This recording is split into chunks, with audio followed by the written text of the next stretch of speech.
dia sempat berpikir, kok bisa ada kereta kencana yang lewat di hutan yang seperti ini? Karena memang nggak ada jalan yang lebar di situ. Tapi wajahnya itu bopeng, kayak muncul benjolan-benjolan yang kayak orang sakit kulit. Dan benjolan di wajahnya itu juga mengeluarkan nanah. Baunya juga busuk banget, tercium oleh Nina.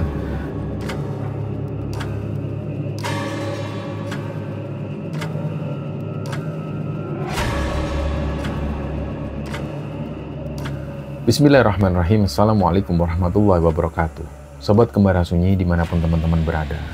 Pada kesempatan kali ini kami akan membagikan cerita yang dikirim oleh Sobat Kembara yang bernama Nina yang asalnya dari Lombok, NTB. Sebelum kita masuk ke ceritanya, untuk teman-teman yang nonton tayangan ini dan belum subscribe, jangan lupa untuk subscribe lebih dulu agar channel Kembara Sunyi ini lebih berkembang lagi dan kami lebih bersemangat lagi dalam membuat konten-konten terbaru di Kembara Sunyi. Dan untuk teman-teman yang telah mendukung kami sejauh ini, kami mengucapkan terima kasih banyak.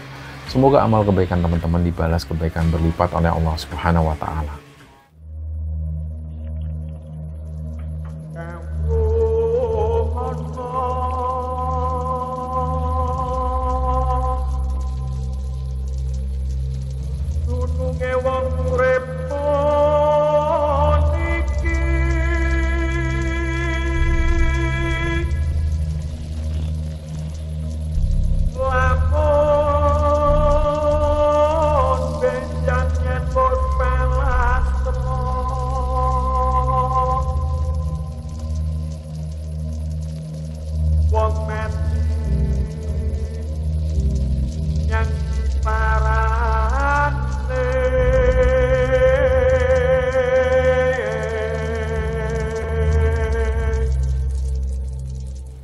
Ya, teman-teman sekalian, kita tahu bersama bahwa banyak dari masyarakat kita ini yang masih terjebak dalam dunia perdukunan.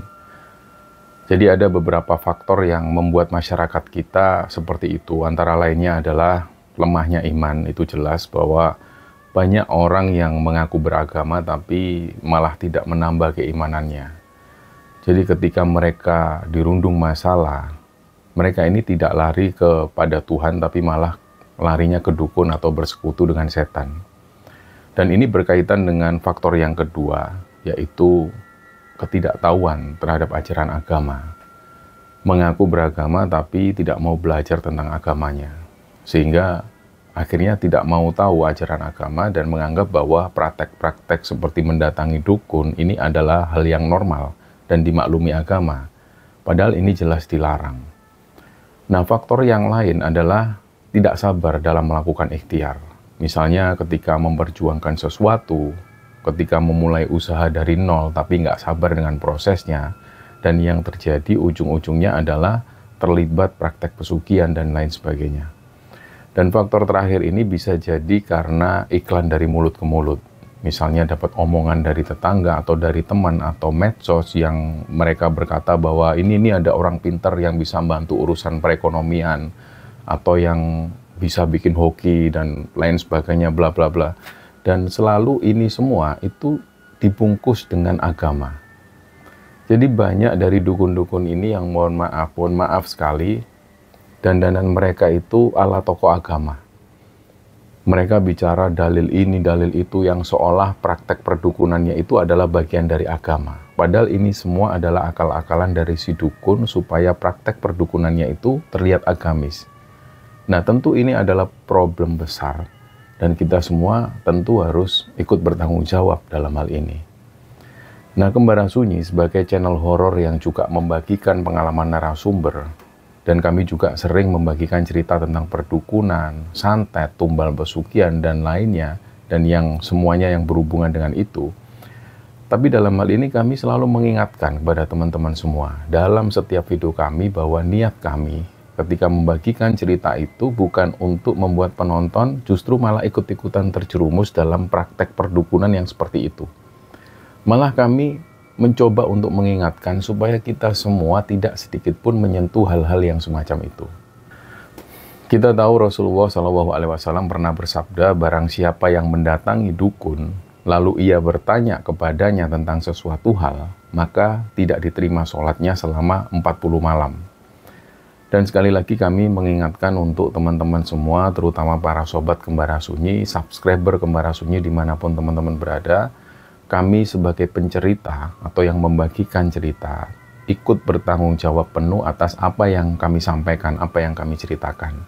Jadi besar harapan kami kepada teman-teman semua yang nonton tayangan di Kembara Sunyi ini agar mempunyai sisi kedewasaan untuk menyikapi segala sesuatunya. Pada akhirnya, kita semua bisa mengambil hikmah dan pelajaran yang ada di dalam isi cerita. Nah, cerita di episode kali ini, ceritanya dibagikan oleh sobat kembara yang bernama Nina. Nina ini asalnya dari Mataram, Lombok.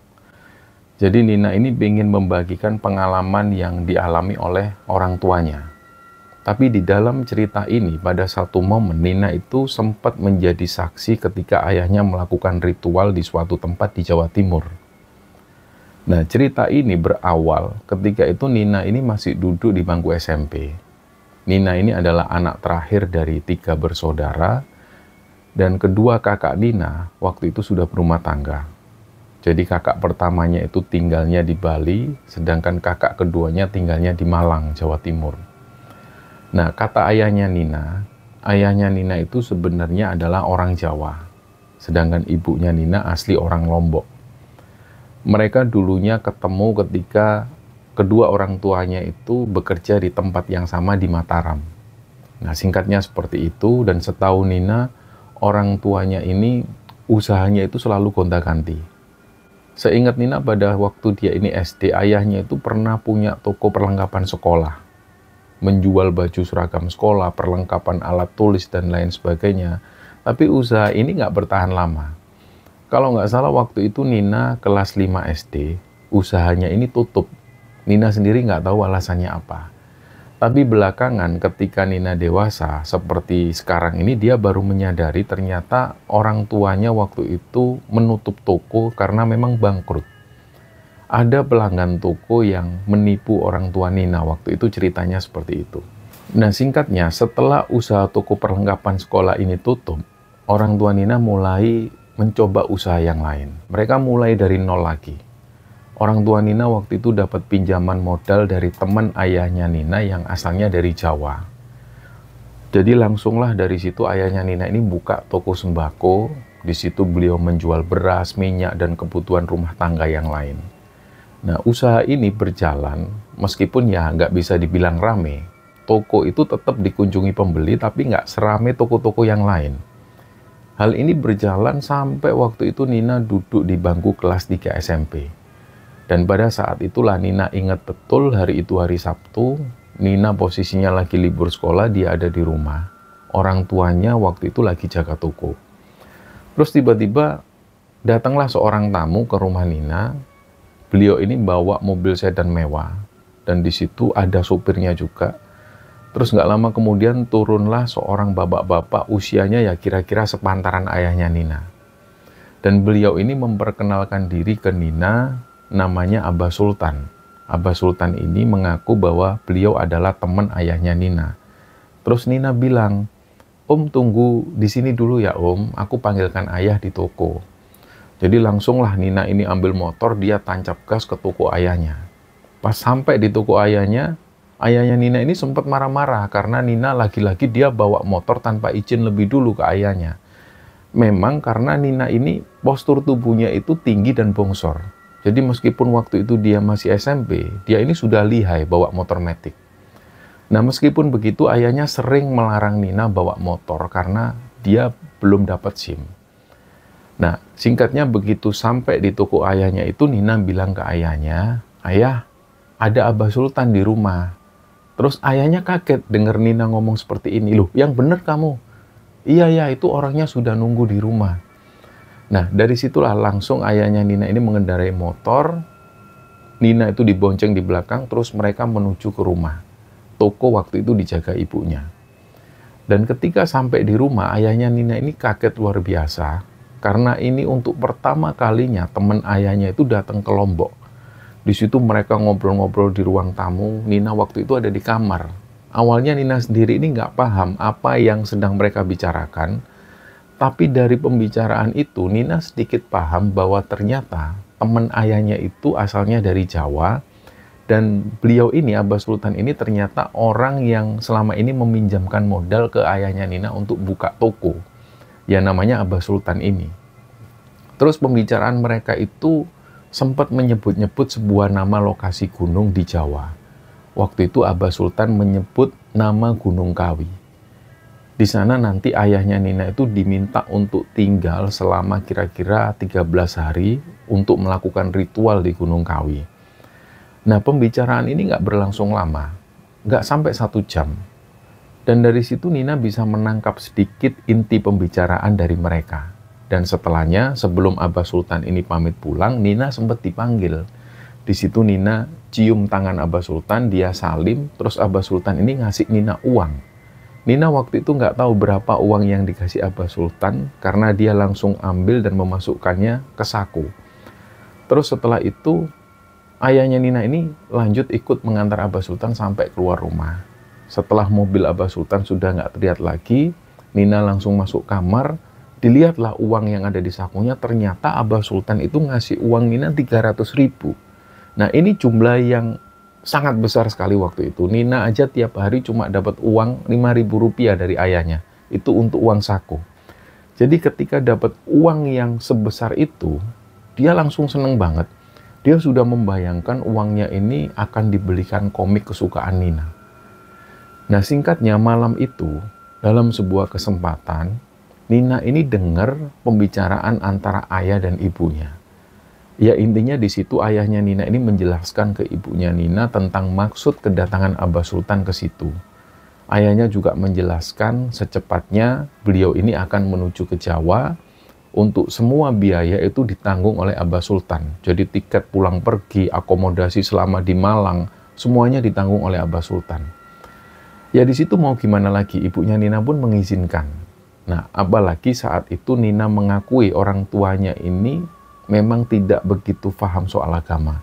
Mereka juga tahu bahwa ritual yang akan dilakukan ayahnya ini melanggar syariat, tapi mereka tetap melanggar itu karena mereka berpikir ini untuk kelancaran usaha toko. Karena Abah Sultan sempat pesan seperti itu. Nah kira-kira 2 minggu setelah kedatangan Abah Sultan ke rumah, ayahnya Nina itu bersiap untuk berangkat ke Jawa. Pagi itu Nina sudah bersiap untuk berangkat ke sekolah. Jadi pas ada di sekolah, dia mengikuti pelajaran sampai sekitar jam 10 pagi. Tiba-tiba di jam 10 pagi itu dia dijemput oleh ayahnya. Waktu itu Nina kaget, ini kenapa kok ayah datang ke sekolah, bukannya berangkat ke Jawa. Nah siang itu ternyata Nina ini diizinkan pulang. Ayahnya ke sana sengaja untuk menjemput Nina dan mengizinkannya ke para guru yang ada di sana. Jadi dalam perjalanan pulang ke rumah, ayahnya Nina ini bilang, "Nak, ayah tadi sudah izin ke wali kelas dan juga izin ke kepala sekolahmu. Ayah izinkan kamu nggak masuk sekolah selama 2 minggu. Jadi kamu nanti temenin ayah ke Jawa." Terus Nina langsung tanya, "Loh, ayah izinnya gimana ke pihak sekolah? Kok bisa Nina diizinkan sampai 2 minggu nggak masuk sekolah?" Nah ayahnya ini bilang, "Iya, ayah itu bilang ke guru-gurumu termasuk ke kepala sekolahmu kalau kamu itu ikut umroh bersama keluarga." Terus Nina jawab lagi, "Loh ayah, bukannya kita kan nggak umroh. Kita kan mau ke Jawa, kok ayah bohong?" "Ah sudahlah, kalau nggak izin umroh mau izin apa lagi? Kalau kamu nggak izin seperti itu, ya mana bisa kamu diizinkan nggak sekolah sampai 2 minggu. Ya cuma itu alasan ayah satu-satunya supaya kamu ini diizinkan." Jadi waktu itu Nina diem. Nah di perjalanan itu, Nina ini nggak tanya ke ayahnya, kenapa kok sampai dia mau diajak ke Jawa. Jadi mereka pulang lebih dulu ke rumah, barang-barang Nina itu sudah disiapkan oleh ibunya. Nah Nina ini sempat berpikir, apa mungkin rencana ayahnya ngajak Nina ke Jawa ini sudah dipersiapkan sebelumnya, tapi tanpa sepengetahuan Nina sebelumnya. Nah setelah itu akhirnya Nina berpamitan ke ibunya, berangkatlah mereka ke Jawa. Singkatnya sampai di Bandara Surabaya itu, Nina dan ayahnya ini langsung dijemput oleh orang suruhannya Abah Sultan. Mereka diantar langsung menuju ke Malang, ke rumahnya Abah Sultan ini. Nah sampai di Malang, mereka itu langsung istirahat. Kata para pekerja Abah Sultan ini, Abah Sultan saat itu lagi ada kunjungan ke perusahaannya yang ada di Surabaya. Kemungkinan 2 hari lagi baru tiba di Malang. Jadi selama ada di Malang itu, Abah Sultan ini sudah menghubungi ayahnya Nina, supaya ayahnya Nina ini jalan-jalan dulu aja di sekitar Malang. Kalau mau makan ini itu minta aja, nanti biar pekerja Abah Sultan yang bayar. Dan ketika di rumah Abah Sultan, Nina ini sempat melihat ada sebuah kamar yang terlihat aneh sekali. Nina ini sempat merasakan ada hal magis di dalam kamar itu. Jadi sekedar info, dari kecil Nina ini sudah sering bersinggungan dengan hal mistis. Dulu ketika dia SD, ada seorang musyafir yang jalan kaki, kebetulan dia ini lewat di depan toko ayahnya Nina. Dan waktu itu Nina lagi ada di toko juga. Terus sang musyafir ini ngeliat terus ke arah Nina. Dan gak lama kemudian sang musafir ini bilang ke ibunya Nina. Dia sampaikan bahwa Nina ini anak spesial. Kata si musafir ini, ada salah satu buyutnya Nina ini yang merupakan orang ngerti atau orang pinter. Dan sekarang itu ilmunya nitisnya ke Nina. Waktu itu ibunya Nina ini gak percaya dengan perkataan musafir ini. Apalagi ayahnya Nina. Nah, sampai hal ini pun berlalu, suatu ketika ada sepupu Nina ini yang sakit. Usia sepupunya itu 2 tahun di atas Nina, namanya Bagus. Kala itu Bagus ini sudah diperiksakan ke dokter, tapi Bagus ini masih terus mengerang kesakitan di bagian kakinya. Terus Nina yang waktu itu masih kelas 5 SD, dia ini datang menghampiri Bagus yang dia terus mengerang kesakitan. Dan disaksikan banyak orang, Nina itu tiba-tiba ambil sapu lidi, terus dia pukulkan ke kakinya Bagus itu sambil Nina ini teriak, "Pergi kamu, pergi, pergi," sampai 3 kali. Nina sendiri ingat dengan kejadian itu, dan seketika Bagus ini langsung berhenti mengerang kesakitan. Nah, bersamaan dengan itu juga Nina bilang ke ibunya, "Ibu, itu loh ada nenek-nenek tua yang ngikutin Bagus." Jadi Nina ini cerita, katanya nenek ini menggelayuti kakinya Bagus, wajahnya itu juga terlihat marah. Nah, Nina bilang bahwa nenek ini nggak terima karena Bagus sudah menghancurkan mainan cucu-cucunya di ladang. Seketika itu juga ibunya Nina ini tanya ke Bagus. Dia posisi di kamar waktu itu, si Bagus ini ditemanin ibunya dan juga neneknya. Ibunya Nina ini tanya, Bagus habis mainan dari mana kemarin?" Terus Bagus ini diem, dia nggak mau jawab. Mungkin karena waktu itu Bagus ini takut juga sama ibunya. Nggak lama kemudian Nina masuk kamar, Nina tanya sendiri ke Bagus. Bagus, kamu mainan di mana sih kemarin?" Disinilah akhirnya Bagus jawab, "Itu aku mainan di ladang belakang rumahnya Pak Udin sama anak-anak." Nah, barulah ketemu jawabannya. Memang semua orang ini tahu ladang di belakang rumah Pak Udin ini cukup besar dan di situ ada sumur tua. Di area sana memang terkenal keangkerannya. Jadi sudah banyak kejadian-kejadian di mana banyak orang kerasukan setelah mereka melewati area ladang itu, terutama di area sumur tua itu.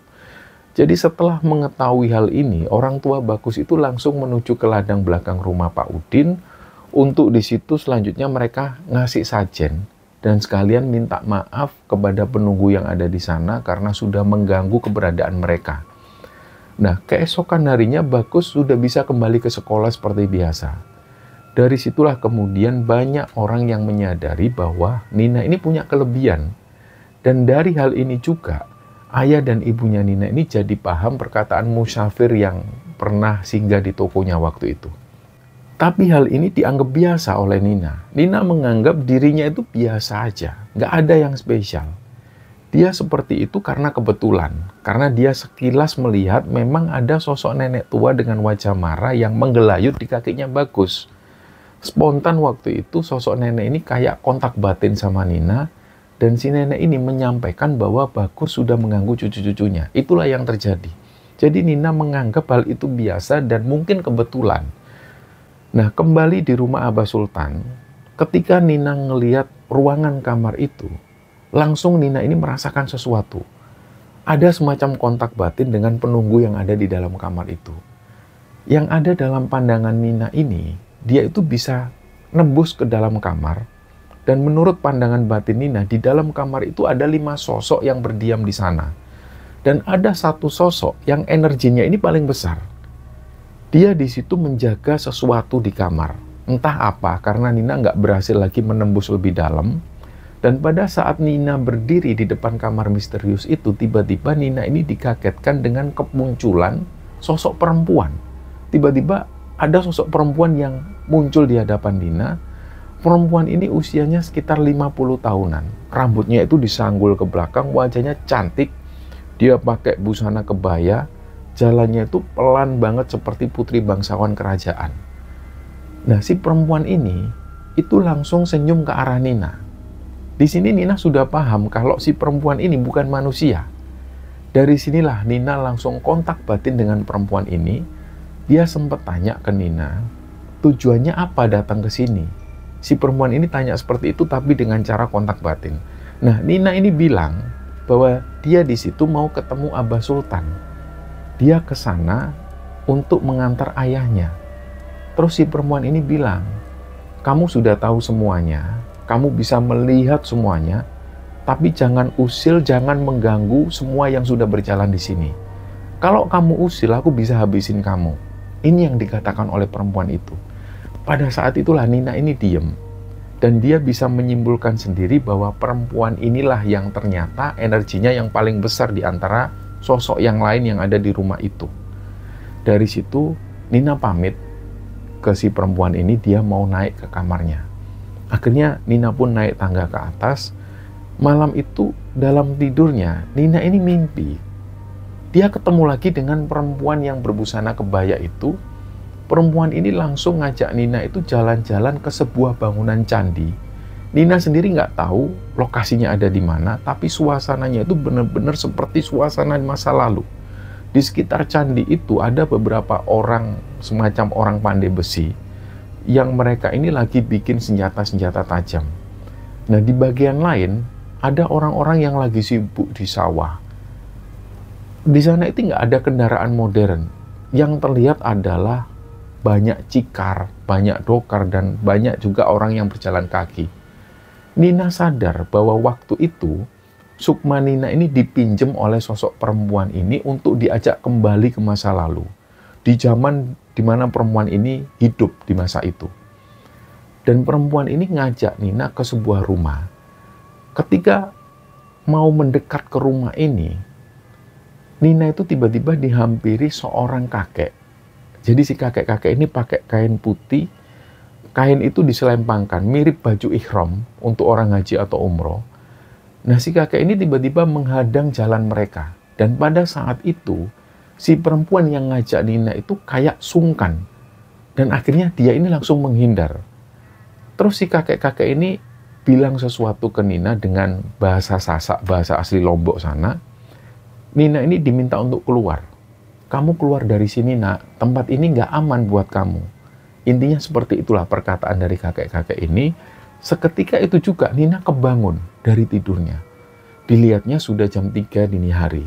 Nina sudah nggak bisa tidur lagi dan dia nunggu adzan subuh berkumandang. Nah, setelah kejadian itu, Nina ini nggak mencari tahu lagi tentang siapa sosok kakek-kakek yang waktu itu ditemui Nina di mimpi dan beliau pakai semacam baju ihram. Akhirnya pagi itu sekitar jam 9 pagi, ada seorang tangan kanannya Abah Sultan ini meminta Nina dan ayahnya untuk bersiap. Katanya Abah Sultan ini sudah nunggu di daerah Gunung Kawi sana. Singkatnya berangkatlah mereka menuju ke Gunung Kawi, sekitar 1 jam lebih perjalanan dari rumah Abah Sultan itu, sampailah mereka di sebuah tempat.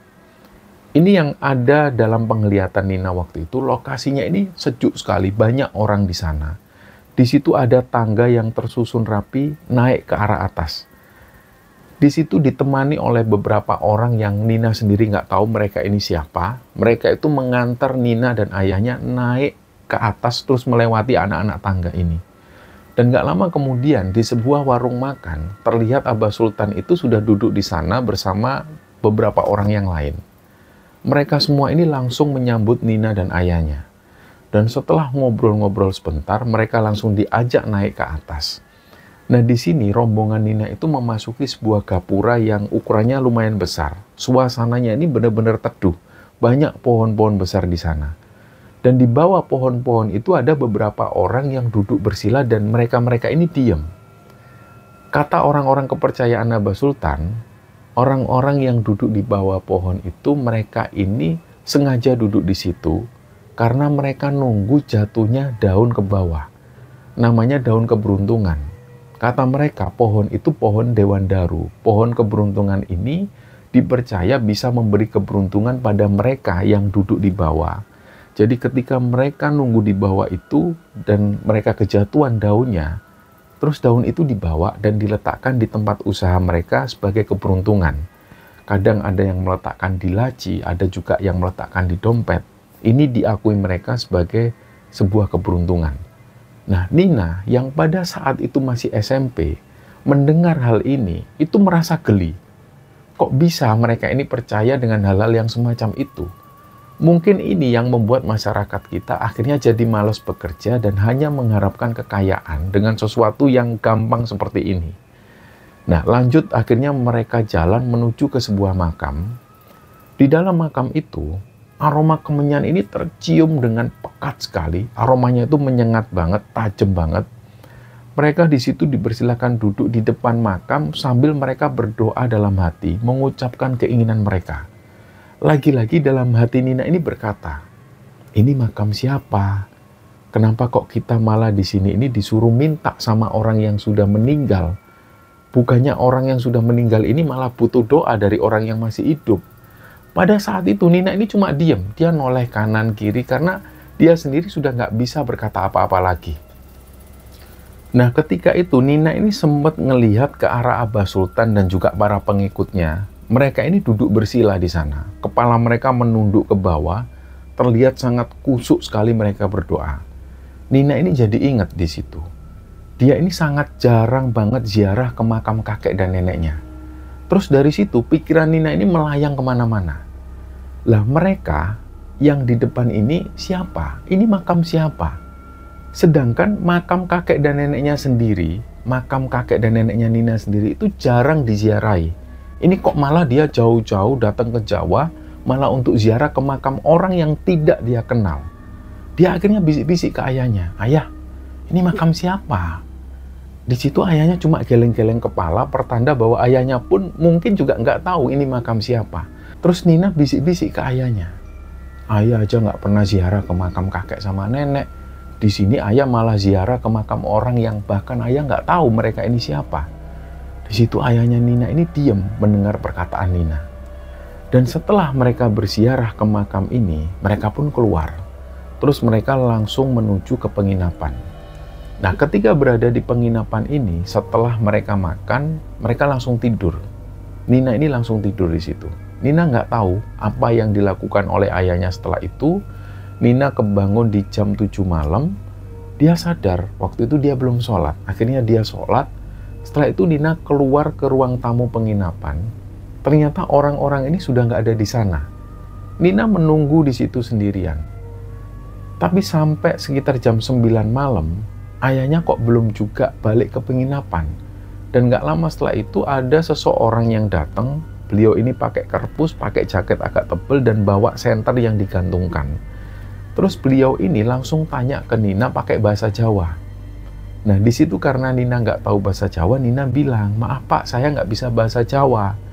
Terus si bapak-bapak ini bilang, ayo Mbak, kalau mau diantar ke ayah sampean, ayo saya antar. Di situ ayah sampean sama Aba Sultan, saya tahu tempatnya. Langsunglah Nina ini mau. Dia ini akhirnya diajak berjalan naik tangga lagi. Sambil jalan itu, si bapak ini tanya, tapi mungkin pertanyaan basa-basi. Dia tanya, kelas berapa sekarang Mbak? Nah, Nina menjawab, kelas 3 SMP Pak. Oh, anak saya yang laki-laki sekarang baru kelas 1 SMP Mbak. Dia juga sering ikut saya ke sini. Jadi kalau sebelum ujian itu Mbak, saya selalu ajak dia tirakat di sini. Nah, Nina sambil jalan ngos-ngosan belum sempat mikir perkataan dari bapak-bapak ini. Terus dia tanya lagi, kenapa Pak? Iya, anak saya itu Mbak semuanya. Kalau mau ujian, itu saya selalu ajak ke sini untuk tirakat. Minta berkah Mbak supaya lancar ujiannya dan lulus.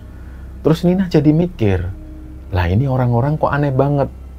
pingin nilai bagus kok malah diajak ke sini, bukannya ikut bimbingan belajar atau belajar dengan giat. Ini aneh banget, kata Nina dalam hati. Nggak lama setelah mereka jalan, sampailah mereka ini di sebuah hutan.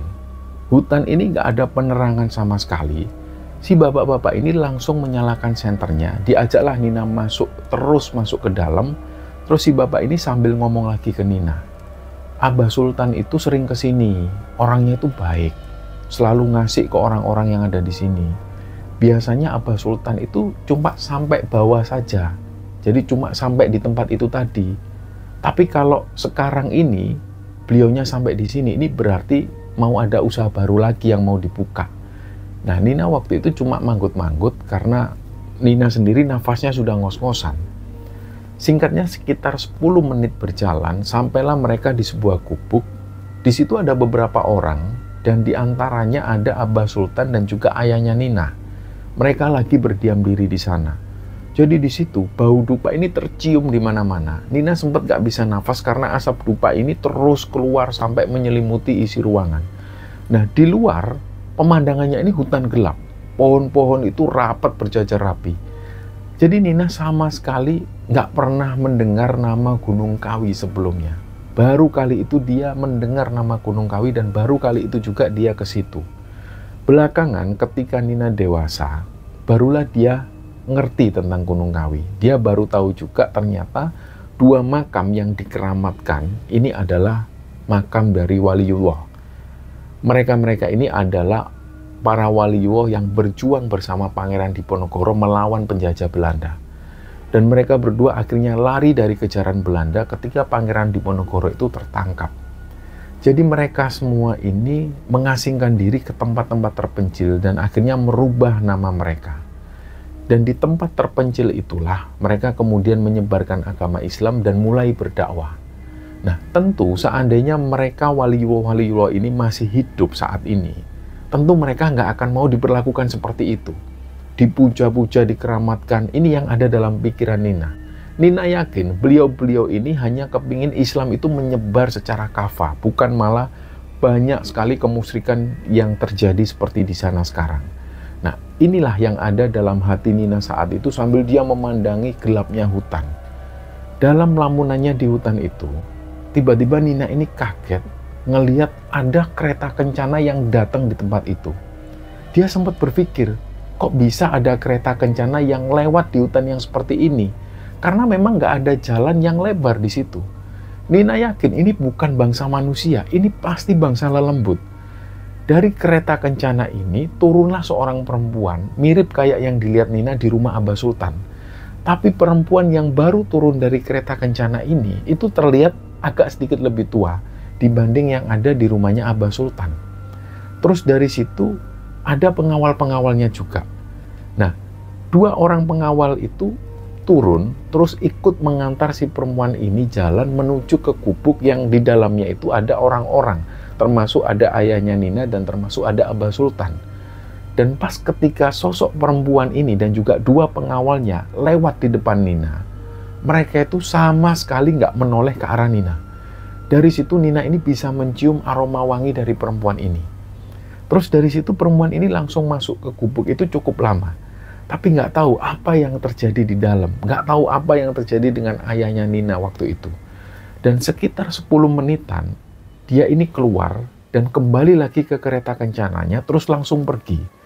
Pada saat kereta kencana ini pergi, Nina bisa melihat jelas kereta kencana ini seolah sama sekali nggak menapak bumi. Jadi kayak melayang.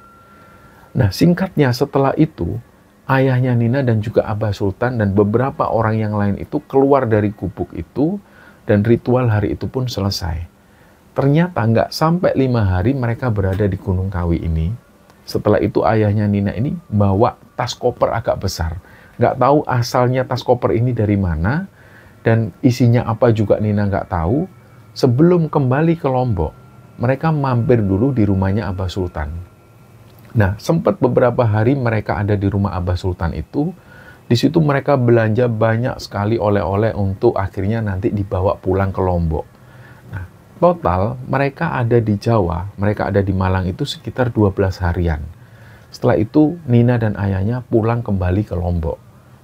Hari itu ternyata tanpa sepengetahuan Nina, ketika mereka sampai di rumah, ayahnya ini mengundang anak-anak tetangga yang memang anak-anak tetangga ini status mereka ini kurang mampu. Nah, yang membuat Nina waktu itu merasa ganjil adalah jarang sekali ibunya Nina itu masak di rumah. Biasanya untuk makan, mereka ini selalu beli masakan di luar. Karena kakak-kakak Nina ini sudah nggak tinggal serumah lagi. Kalau dulu, ketika masih ada kakak-kakak Nina di rumah, memang ibunya selalu masak. Tapi hari itu kok tumben sekali ibunya ini masak 3 ekor ayam kampung. Jadi anak-anak tetangga yang diundang ke rumah itu, semuanya makan di rumah. Dan sepulangnya dari sana, anak-anak ini dikasih uang saku oleh ayahnya Nina. Dan belakangan Nina ini baru dia baru paham kalau ternyata pada saat itu ternyata ayahnya Nina ini sengaja mendatangkan anak-anak ini untuk selanjutnya menumbalkan salah satu dari anak-anak tersebut. Nah, akhirnya ketika dia ini sampai di rumah, Nina itu benar-benar kecapean. Yang seharusnya dia ini kembali beraktivitas di sekolah keesokan harinya, jadi dia harus istirahat lebih dulu di rumah. Dan singkatnya malam itu Nina kebangun sekitar jam 11 malam, dia keluar kamar, dia mau ambil minum. Setelah dia minum, pas dia mau balik ke kamar, dia mencium aroma dupa yang menyengat banget. Aroma dupa ini mengingatkan dia seperti aroma dupa yang ada di Gunung Kawi. Akhirnya di situ Nina ini penasaran, dia carilah di mana dupa ini dibakarnya. Ternyata ada di gudang belakang, tapi kondisi gudang ini terkunci. Gudang ini ada kaca krepek yang kebuka sedikit, jadi dari situlah asap dupa ini keluar. Di situ Nina ini ngintip. Nah, gudang yang tadinya ini amburadul, banyak barang-barang di situ yang berserakan. Ini tiba-tiba ketika Nina ngelihat di sana, kondisinya itu sudah kosong.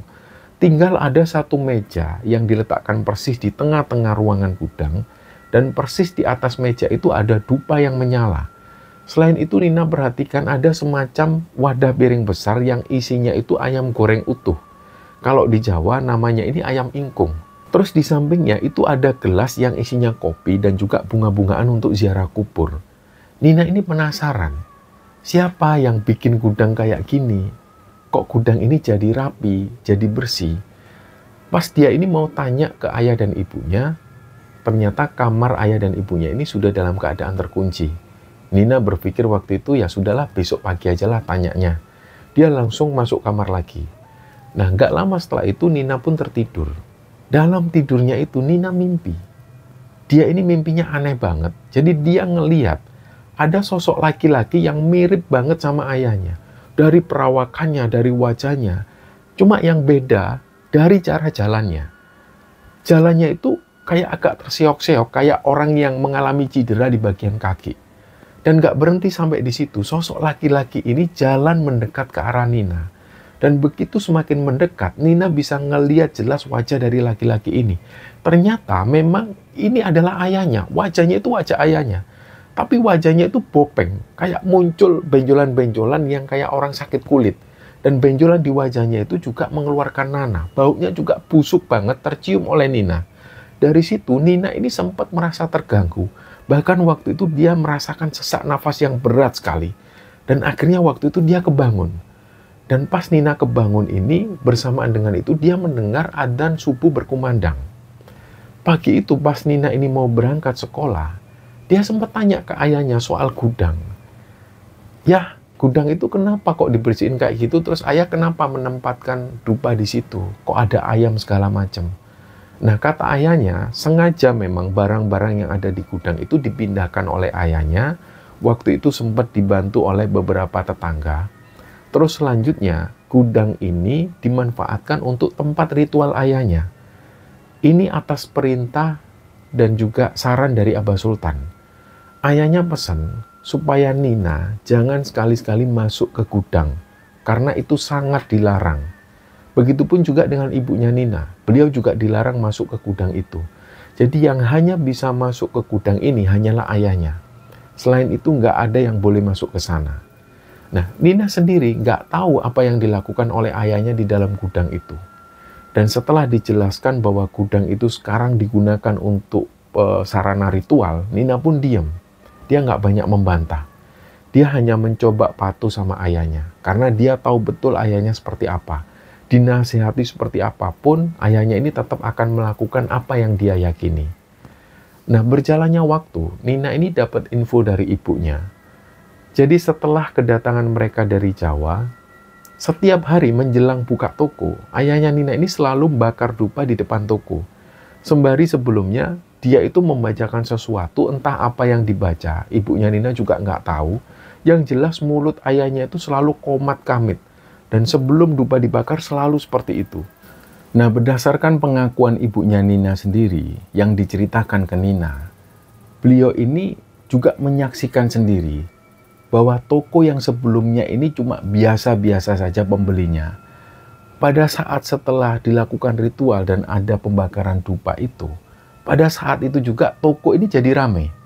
Pembeli itu datang silih berganti dari pagi ketika toko buka sampai menjelang tutup. Toko ini selalu didatangi pembeli dan nggak pernah berhenti. Jadi toko ini langsung jadi laris, pendapatan toko pun jadi bertambah, bahkan bisa dikatakan berkali-kali lipat pendapatannya. Jadi waktu itu ibunya Nina juga sempat heran.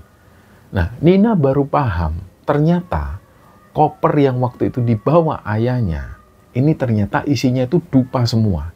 Jadi dupa-dupa ini yang dibakar di toko dan di tempat ritual di rumahnya. Dan dupanya itu dibedakan. Hal ini berjalan hingga 5 bulanan. Pada saat itu Nina ingat betul, ayahnya ini langsung bisa bayar utang ke Abah Sultan. Selain utang-utangnya lunas, ayahnya Nina ini juga bisa beli mobil pickup baru untuk keperluan ambil barang kulaan. Nina yang waktu itu sudah mau lulus SMP ini sudah dibelikan motor juga oleh ayahnya. Ibunya Nina juga dapat hadiah berbagai macam perhiasan-perhiasan emas. Uang tabungan orang tua Nina pun juga jadi bertambah. Dan itu terjadi sangat cepat sekali dalam waktu nggak sampai 5 bulan. Dan setelah 5 bulanan itu, ayahnya Nina ini sempat ngajak Nina kembali ke Jawa untuk menjalani ritual lagi. Tapi waktu itu Nina menolak. Saat itu ayahnya berangkat sendirian ke Jawa tanpa ada yang menemani. Nina sempat tanya ke ibunya, "Itu ayah kenapa kok kembali ke Jawa lagi, Bu?"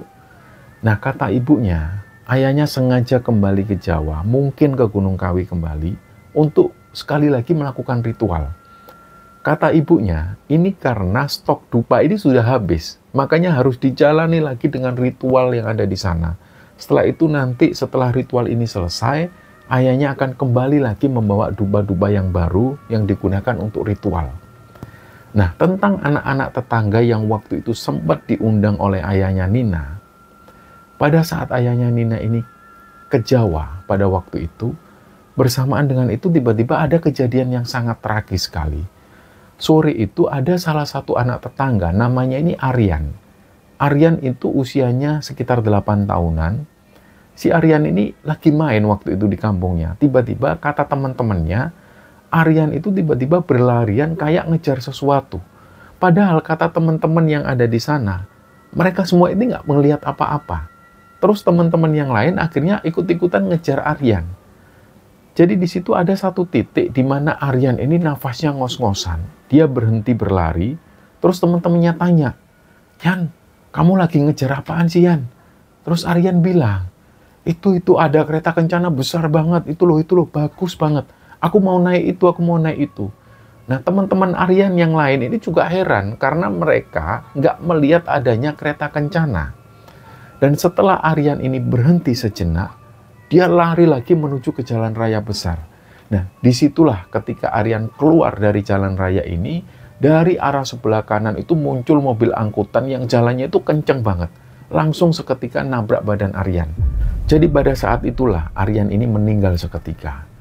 Semua warga akhirnya keluar berlarian melihat kejadian ini. Ibunya Aryan waktu itu hanya bisa nangis dan nggak bisa ngapa-ngapain. Malam itu setelah Aryan ini meninggal, nggak tahu kenapa Nina itu tiba-tiba merasa ngantuk luar biasa. Dia langsung menuju ke kamarnya.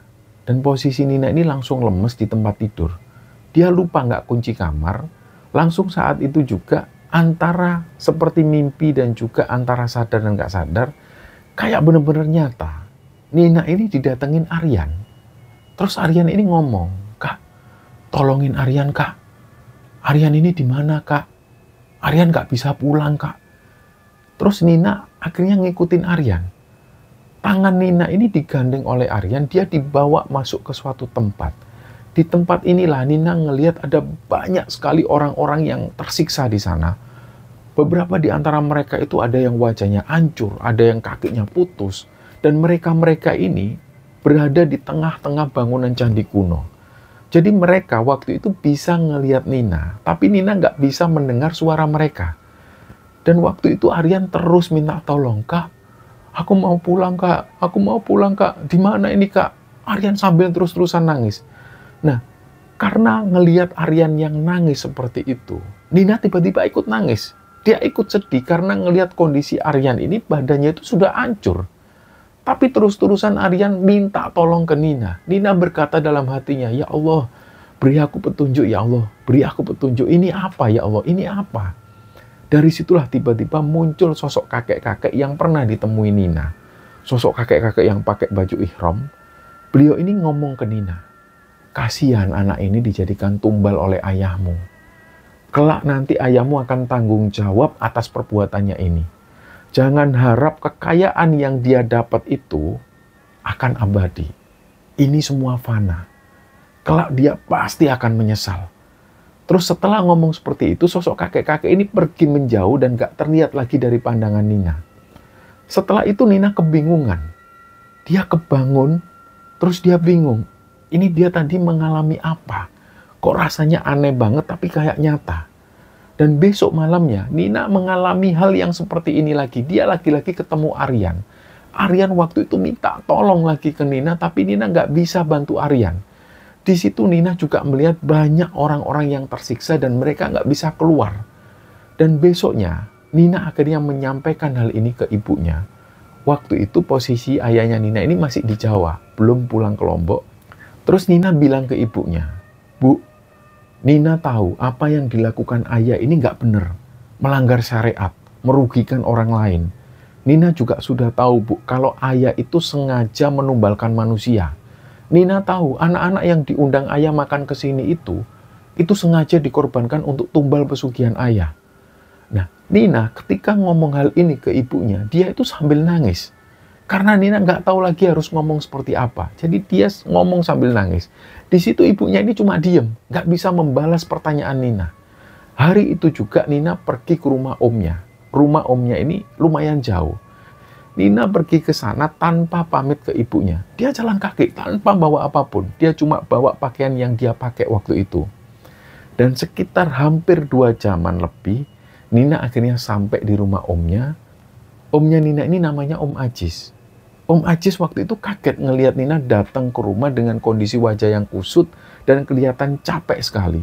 Terus Om Ajis tanya ke Nina, "Loh, kamu naik apa datang ke sini?" Nina menjelaskan kalau dia ini jalan kaki. Disinilah Nina akhirnya nangis habis-habisan.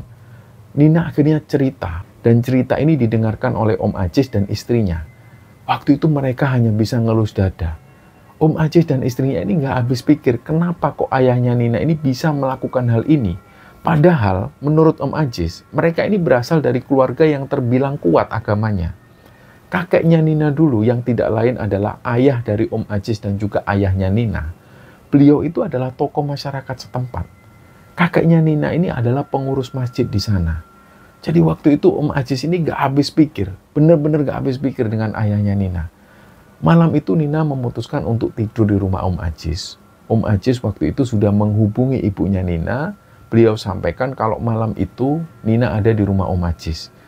Dan di situ Om Ajis menjelaskan kepada ibunya supaya tidak menjemput Nina lebih dulu. Karena Nina masih belum mau pulang ke rumahnya sebelum mereka benar-benar berhenti menjalani praktek pesugihan itu. Nah, mendengar ini, ibunya Nina itu kaget. Dia malu.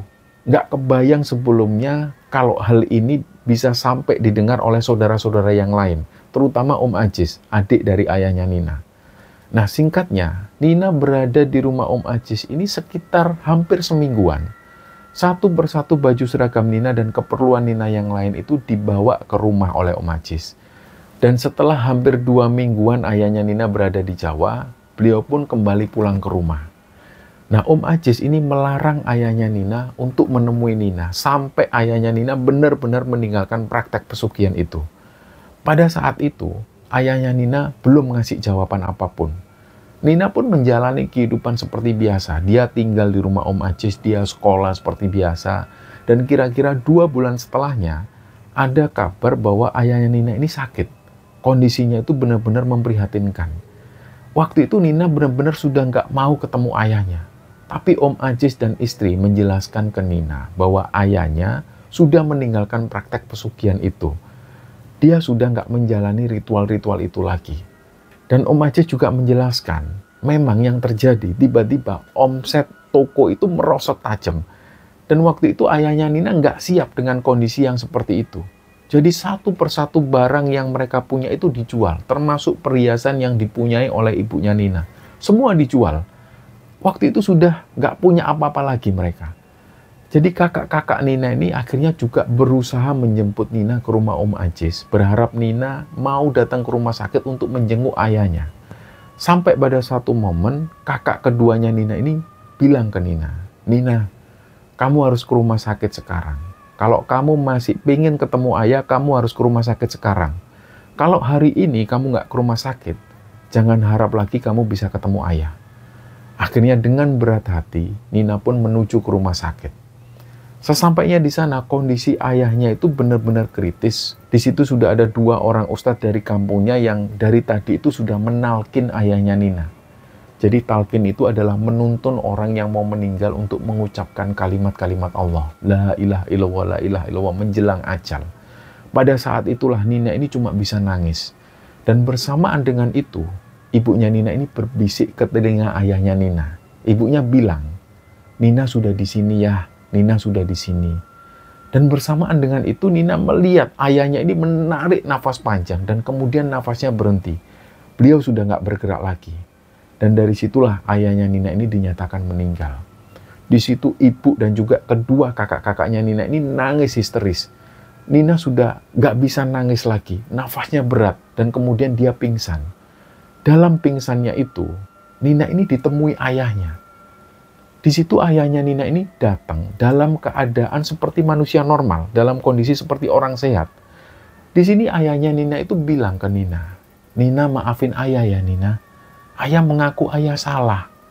Setelah Nina pergi dari rumah, ayah sudah hentikan ritual-ritual itu. Maafin ayah ya nak." Setelah itu sosok ayahnya ini menghilang. Nah, berhari-hari setelah itu, Nina ini jadi nggak bergairah ada di rumah. Dan sampai cerita ini dibagikan oleh Nina di Kembara Sunyi, Nina masih tinggal di rumahnya itu.